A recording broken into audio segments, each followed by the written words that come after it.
l'écosystème, c'est un ensemble d'acteurs qui interagissent. C'est ça. Donc, alors voilà ce qu'on a. On a mis d'abord les structures d'accompagnement à l'entrepreneuriat. Alors, en deuxième, on a mis les pourvoyeurs de capitaux. D'accord? Et on a là ce que nous on appelle les facilitateurs d'écosystème. Et puis là, on a, disons, les clients des entrepreneurs, si vous voulez. Voilà. Donc, l'entrepreneur qui est au centre de tout est amené à interagir avec tous ces acteurs pour que ces affaires puissent. Donc, je déroule ça. Ça c'est sophistiqué. Alors, donc, on a commencé par les facilitateurs d'écosystème. Alors, ce que nous on appelle les facilitateurs d'écosystème, on a d'abord l'État. Parce qu'on peut critiquer l'État, on peut en vouloir à l'État, surtout dans tous les cas, on est dans l'État. Et comme je me rappelle, Paul Kagame le disait une fois, tu peux fuir l'État pour dire non, il y a trop d'impôts, il y a trop de choses, mais où tu vas aller, tu vas trouver encore l'État. Et si tu ne peux pas échapper, tu vas toujours trouver l'État. Donc on commence par l'État. Donc l'administration, les collectivités, par exemple, si vous voulez créer votre entreprise, c'est sûr que vous allez aller à la maison d'entreprise. Même si c'est une association, aujourd'hui ça s'assimile quand même à l'administration. Parce que c'est une organisation d'utilité publique. Donc forcément vous allez avoir affaire à l'État quelque part. On a mis aussi les ONG, les associations, les fondations. Par exemple, vous avez des fondations qui font des appels à projets, qui financent des incubateurs pour accompagner par exemple les entrepreneurs. N'est-ce pas? Vous avez des ONG qui sont là.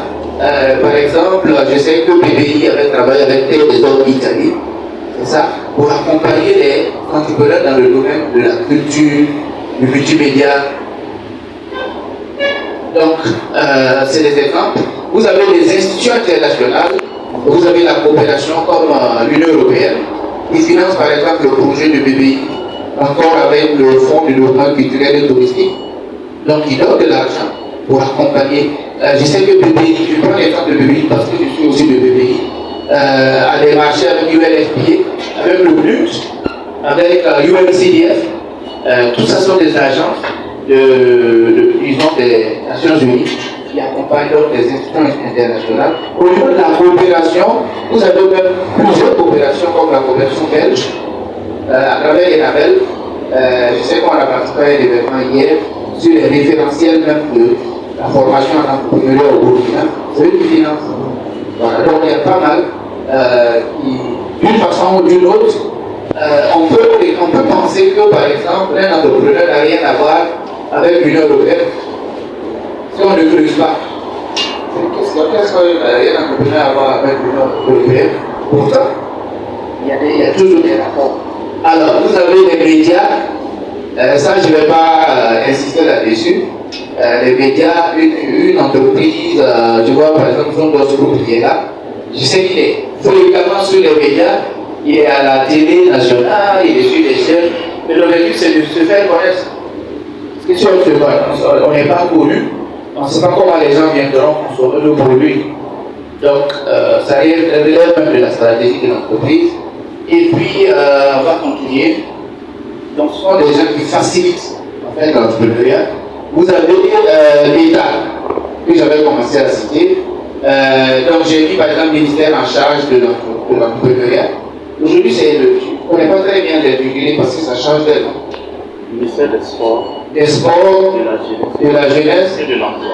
Et de l'emploi. Bizarrement, on ne voit pas l'entrepreneuriat à l'intérieur. Peut-être qu'on dirait que l'entrepreneuriat fait partie de l'emploi. C'est une façon de voir. Qu'on ne va pas critiquer, mais bon, il peut être critiqué. Parce que l'entrepreneuriat peut créer l'emploi, mais on ne peut pas prendre l'entrepreneuriat pour mettre dans l'emploi. Donc aussi. N'est-ce pas? Mais l'emploi, c'est une conséquence de l'entrepreneuriat. Alors, donc, on a le ministère du commerce, c'est pas si c'est toujours le cas.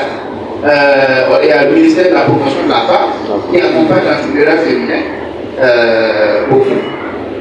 Vous avez la maison d'entreprise que j'avais déjà citée, Valérie Paul, Chambre de commerce, toutes les municipalités, il y a des projets de FAFA par exemple. Vous connaissez l'agence de coordination des investissements. Tout ça sont des institutions. Eux, par exemple, ils attirent les investissements étrangers. Alors, ils font la promotion du Burkina. On a ajouté l'université de Ouaga. GPI, c'est quoi? C'est le groupement patronal des industriels de secondaire. Le groupement des professionnels de l'industrie. Donc vous avez même l'Assemblée nationale, qui, je me rappelle qu'on était allé voir l'Assemblée nationale sur les questions d'entrepreneuriat social. Parce qu'au Burkina, on n'a pas de statut de l'entrepreneuriat social. Quand on dit entrepreneuriat social, on ne sait pas ce que c'est. Et on est allé voir comment on peut initier un certain nombre d'actions pour arriver à une loi ou disons des textes qui vont réglementer le statut. Parce que l'entrepreneur social, il fait non seulement du bénéfice, mais il prend en charge les causes sociales. Donc pour ce fait-là, il doit être certainement traité différemment. Alors vous avez le MENA, l'ANBA.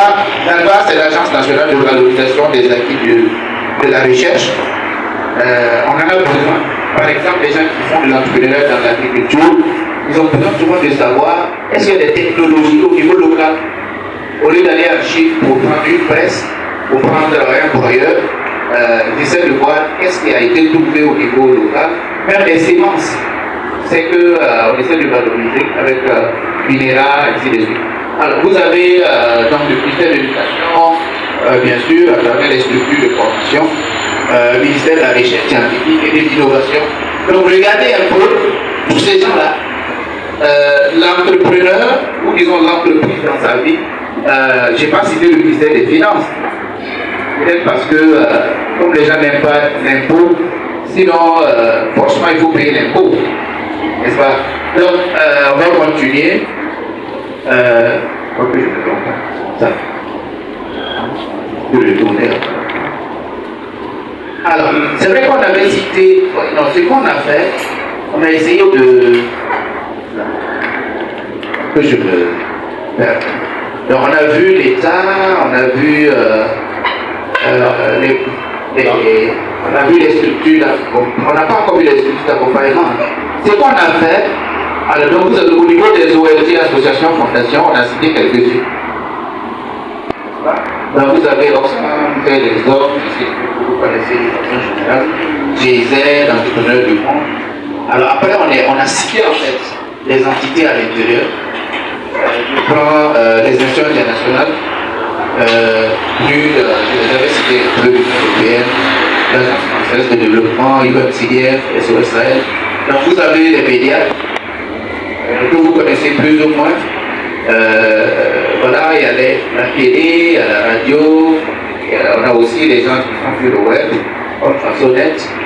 Il y a Agri TV qui est très intéressant sur les questions d'agriculture. Voilà, ainsi de suite. Alors, on a des structures. Ce qu'on appelle les SAOI, les incubateurs, les Fab Labs, les pépinières, il y a quoi d'autre, les hôtels d'entreprise. Tout ça, ça rentre dans le cadre de ce qu'on appelle les structures d'accompagnement à l'entrepreneuriat innovant, c'est ça. Donc, incubateurs, bureaux d'études, vous voyez tout ce qu'on a dit, les tiers-lieux, les espaces de coworking, les couveuses. Chaque entité a sa spécificité. C'est généralement, ils interviennent à quel moment de la vie de l'entreprise. Est-ce qu'on intervient avant la création? Est-ce qu'on intervient après la création? Donc vous allez voir qu'il y a des accélérateurs quelque part. Et aujourd'hui, ce que nous on est en train de lancer, c'est un accélérateur. Vous allez voir que l'accélérateur, il intervient après la création de l'entreprise, pendant la vie de l'entreprise. On veut accélérer. C'est des programmes qui peuvent durer 5 à 6 mois pour produire des résultats qui sont tangibles. Alors que l'incubateur, il va intervenir même avant la création de l'entreprise. Et puis guider, maturer l'idée jusqu'à arriver à la créer. Et puis après, il peut aller chez un incubateur, peut être accompagné par un bureau d'études, un hôtel d'entreprise. Dans certains pays, on a des hôtels d'entreprise, beaucoup d'entreprises qui sont hébergées. C'est qu'en Chine, c'est très bien développé, où on donne un certain nombre de services aux bénéficiaires, enfin aux locataires si on veut. On a des coworking space, comme on a un coworking space ici, on héberge les entrepreneurs. Alors les PAC là, c'est des structures d'accompagnement